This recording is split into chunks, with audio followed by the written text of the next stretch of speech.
To measure helmet size, ask a friend or family member to wrap a flexible tape measure around your head, just above your eyebrows. They may need to take several measurements to find the largest one, which is what you should use to determine your helmet size. Write down the measurement where the length of the tape overlaps with the end and put it someplace safe so you'll remember it.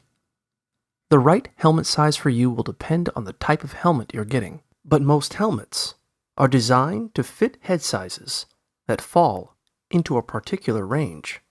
For instance, 55 to 57 centimeters. If your head size falls into the right range, try the helmet on and adjust the chin strap for the best fit. Many helmets also come with removable padding and an adjustable band inside. Experiment with adjusting the padding and inner headband so it fits securely and feels comfortable.